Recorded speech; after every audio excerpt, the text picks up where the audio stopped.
Quisiéramos, para comenzar, Rají, que nos cuentes lo que ustedes dicen en la carta y las razones por las que lo dicen. Es decir, ¿qué está pasando con el manejo de la información? A ver, primero, gracias por la invitación. Existen dos puntos principales de los que estamos hablando en la carta.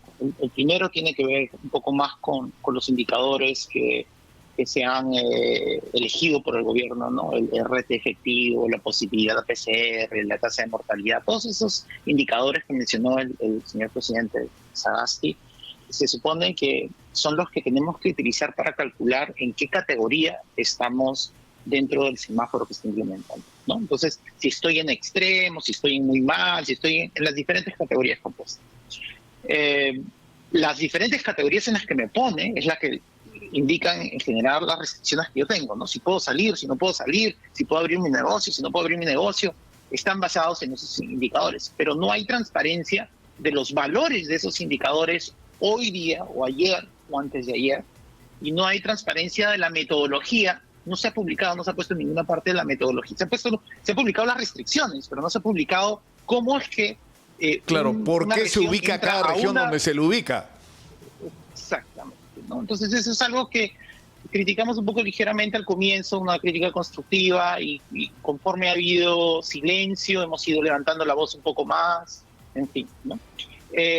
Otro problema que se plantea en la carta, que es relacionado, tiene que ver con el manejo de los datos, porque se supone que esos cálculos vienen, de esos indicadores vienen del CDC, ¿no? El CDC, para los que no han escuchado, y en verdad debería ser una institución que debería estar al frente, no es parte del MINSA, es el Centro Nacional de Epidemiología, Prevención y Control de Enfermedades. Ellos están a cargo de proveer los números de qué está pasando en la situación de la pandemia. Lamentablemente, por alguna razón, han estado atrás, simplemente siempre ha sido el ministro o ministra de Salud que salen a decir los números, pero en realidad esa es una función del CDC, ¿no? Que tiene que informarnos qué está pasando. ¿Qué pasa con el CDC? El CDC hace reportes diarios de diferente información sobre eso. Son unos reportes que están hechos claramente a mano. Son unos reportes que las personas que miramos esos reportes diariamente notamos errores, y básicamente no puedes mandar esos errores al presidente para que tome decisiones con números que están mal, ¿no? Ustedes han detectado, Rají, errores incluso en las sumas. O sea, pones sí, claro, los resultados por regiones, sumas, y la suma está mal. Eso es imposible que ocurra si hubieras usado un Excel, que es un programa tan básico como ese, ¿no? Que te da automáticamente la suma. ¿Qué quiere decir? Que han sumado a mano. 8 más 4, 12, 12 más 6, o sea, ¿sí? No, yo pienso que debe ser un poco más... Sí, tiene que ver un poco más con el copy-paste, imagínate. O sea, tienen 3, 4 diferentes sistemas, y en vez de automatizar la generación de ese Excel que tú mencionas, para que haga los cálculos automáticos, están extrayendo datos. No tengo los detalles exactos, pero estoy seguro que hay un montón de copy-paste, porque no existe otra manera de explicar tanta consistencia en diferentes errores en varios reportes, ¿no? Entonces, ahí lo que hacemos en la carta, hacemos una llamada de atención a eso, y también una llamada de atención al manejo de datos en general. Existen muchos, el manejo de datos por diferentes instituciones del Ministerio de Salud, lamentablemente, ha sido muy informal. Y esto lo sabemos porque desde hace un año, esto no es algo nuevo, ojo, no hace un mes, ¿no? Estamos hablando de consistentemente desde que empezó la pandemia. Hemos encontrado, es normal encontrar claves de passwords en lugares en Google donde no deberían de estar, información de gente y resultados de pruebas COVID con números de teléfono, dirección, bases de datos referenciadas con ubicación de personas. Información confidencial de los pacientes que solo deberían estar en manos de los médicos y de los pacientes, de nadie más. Sí, hay un descuido total de seriedad de cómo se debe manejar esa información que tiene que ser privada, ¿no? Está bien, las primeras veces que encontramos ese tipo de problemas, yo me tomé el tiempo de generar reportes y mandárselos a todo el mundo y no hacerlo público, sino a gente en diferentes instituciones, ¿no? Pero ya cuántos reportes tenemos que generar. Ya llega un punto donde ni siquiera es mi trabajo y tengo que hacer reportes de seguridad constantemente por errores manuales de negligencia, ¿no? Entonces, eso es parte de la carta, ¿no? De explicar de que, oye, tómense... Claro, pero el problema, Rají, el problema no es menor, como ustedes señalan en la carta, porque, es decir, si tú no tienes la información, no puedes tener un diagnóstico adecuado de lo que estás enfrentando y, por lo tanto, no puedes diseñar una estrategia, digamos, efectiva de acción. O sea, esa es la cadena. O sea, información, diagnóstico y acción. Pero si tu información no es confiable, o sea, ni siquiera nos pueden decir, Rají, es algo que yo no entiendo, cuánta gente está muriendo al día. Hay 3 números diferentes. Sí, yo creo que el número, personalmente, el número de muertes ya existe. No me gusta mezclar el tema de sinceramiento de cifras con lo que estamos hablando en esta carta. Y te voy a decir por qué. El sinceramiento de cifras es más acerca de saber el impacto de lo que ha pasado con este desastre, todo lo que ha pasado en nuestro país. Tenemos más de 100.000 personas que se han muerto, más de 100.000 peruanos. No puedo imaginarme otro desastre similar en la historia del Perú.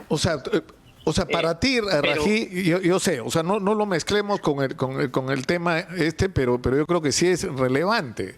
O sea, las cifras oficiales dicen que han muerto 41.000 personas. Y tú lees el importe, el reporte, perdón, de las defunciones, ¿no? Del SINADEF. Y los números son por lo menos el doble. Es decir, fácilmente han podido morir ya 98.000, 100.000 personas por COVID en Perú. Ya han muerto más de 100.000, eso es casi seguro. A ver, claro, las diferencias entre las direzas, dos entes gubernamentales, un ente que te dice unos números, no la Dirección Regional de Salud, el MINSA que te dice otro, pero yo creo que este punto específico de la carta es un poco más complicado y es más esencial, porque tiene que ver con lo que estamos haciendo para responder con la pandemia hoy día. No ya ni siquiera medir el impacto de lo que ha pasado, sino cuáles son las decisiones que tomo hoy día. ¿Dejo que estos negocios abran o dejo que estos negocios cierren? ¿Dejo que esta gente se pueda modificar? ¿Agarro y decido cerrar toda la región o solo decido cerrar estos distritos o estas provincias? Esas decisiones son decisiones que afectan directamente el bolsillo de todos los peruanos, que afectan directamente la salud de todos los peruanos y tienen que estar hechas con datos correctos, datos que podemos confiar, ¿no? Y si sabemos que existen estos problemas sistemáticos donde hay una negligencia con el manejo de datos, tenemos en Open COVID tuvimos que discutir bastante internamente porque no queremos que Open COVID sea algo político, pero queremos que sea algo de información de datos, pero llega un punto también donde tenemos que alzar la voz y si vemos estos problemas continuos, tenemos que hacer algo. Por supuesto, porque ahora el tema es, ¿les han respondido a ustedes? Porque ayer ha dicho la ministra, vamos a ver cómo transparentamos la información, un poco refiriéndose a la carta de ustedes sin hacerlo explícitamente, ¿no? Claro, sí, esa respuesta fue casi como un mensaje, en fin, pero yo sé por otras amistades que tengo dentro del gobierno que van a hacer una respuesta formal. Hemos tenido un acercamiento informal ayer por parte de la PCM, que me da buenas señales, que la carta ha resonado, me da buenas señales porque ha habido un compromiso informal en ese momento acerca de hacer unas mejoras en el CDC. Yo lo veo como algo positivo, pero obviamente estamos esperando la respuesta formal porque hemos hecho un pedido formal. Claro, porque no es poca cosa y yo creo que hay que insistir sobre este tema. Yo creo que quien lo planteó de una manera más clara fue Alberto Tejada, el alcalde de San Borja. Él decía, no necesitamos cuántos casos hay en general en San Borja. Necesitamos saber, y eso vale para todo el Perú, exactamente dónde están. ¿Para qué? Para darle a esos pacientes atención temprana y para desarrollar una estrategia epidemiológica de control de la expansión. Es decir, aislar a las personas que puedan haberse contagiado. Ese es el valor de la información. Y eso es lo que tendríamos que estar trabajando y eso es lo que debería ser el eje. O sea, como yo he estado diciendo en estos días, dejar que el virus nos persiga para salir nosotros a perseguir al virus. O sea, para encontrar dónde está, para neutralizar su expansión. Pero para eso necesitas la información. Claro, lo que tú quieres es que cualquier persona en el sistema de salud apriete un botón y te diga cuál es la situación hasta ese momento. No quieres que para saber qué es la situación, que pase por 5 diferentes manos, donde yo te paso un CSV, tú me pasas el Excel de esta direza, yo te paso el Excel del otro lado, copy-paste, y alguien se gasta, no sé, pues 3, 4 horas haciendo un reporte de 68 páginas en un PDF que tiene errores. Esa no es la manera de manejar una pandemia. Y es verdad, Rají, porque ustedes dicen en la carta algo que me ha sorprendido, que se ha invertido dinero en programas y que no se están usando. O que se están mal usando, en todo caso. Cuando miras el flujo de cómo se fluyen los datos, obviamente ha habido una inversión en varios sistemas de información, especialmente con la parte del COVID, ¿no? Recolección y cómo se digitaliza. Ha habido, en compañías de tecnología le llamamos technical debt, ¿no? Que es cuando haces demasiadas cosas de tecnología y no ordenas, simplemente las cosas se te vuelven peor y peor si te acumulan. Entonces sí es verdad que hay un desorden en la parte de manejo de datos, pero también hay plataformas donde a veces se cuelgan datos y decimos, ya, este va a ser nuestra plataforma de datos abiertos, se corre el programa, se ponen los datos y luego no se actualiza. Entonces, ¿de qué te sirven datos que no están actualizados, ¿no? Si tienes una página web, hay varias páginas web, ¿no? De internas donde se pone una vez y está actualizado, luego no se actualiza por 3 semanas, no se actualiza por 6 meses. Yo creo que una señal de esto, Fernando Kluger se queja todos los días, y con razón, de que cuando tú entras a estos reportes internacionales de las universidades, de los organismos internacionales, de las plataformas de información, todos están actualizados menos en Perú. O sea, la información está colgada del mundo entero menos la nuestra, que es una cosa que no se entiende. Si esto fuera un sistema automático, la información está en tiempo real. Lamentablemente, en todos los países, después de un año, ya ha habido un orden, ¿no? De cómo se maneja la pandemia, ¿no? Para hacer un semáforo, si simplemente estás eligiendo 5 indicadores, pues yo te pregunto a ti, ¿cuáles son los valores de hoy día y qué tan bien nos está yendo hoy día en comparación de cuando empezamos la cuarentena el domingo, el lunes, ¿no? ¿Cómo va? Y lo que tú me vas a poder responder, lo que me vas a responder es no sé, porque no existe una sala situacional, funcional, no sé, una sala situacional en la que pueda confiar que los números que me están dando son correctos o que publiquen los números básicos que son las categorías, ¿no? Entonces, eso es desorden, eso es gestión. ¿Y qué tendría que ocurrir, Rají? ¿Qué tendría que ocurrir? Porque, es decir, las cosas pueden ser de otra manera, ¿no? Es que de lo que estamos hablando es increíble. O sea, estamos hablando de la materia prima que nos tiene que servir para tomar decisiones. Por plantearlo de alguna manera. Y por eso parte de lo que estábamos pidiendo en la carta era una revisión técnica de los sistemas técnicos y pedimos específicamente el CDC y no todo MINSA, porque MINSA tiene demasiadas instituciones. ¿Por qué? Porque sabemos que dentro del CDC están donde están los datos más importantes sobre la pandemia, ¿no? Entonces, ¿qué pasa? Nuestro deseo es de que cualquier persona técnica que somos nosotros, sea quien sea, no importa, ¿verdad? Alguien que tenga experiencia con flujos de datos, que se acerque, externos a la institución. Es muy importante que sean externos a la institución porque si son parte de la institución va a haber un sesgo de cómo analizan esto.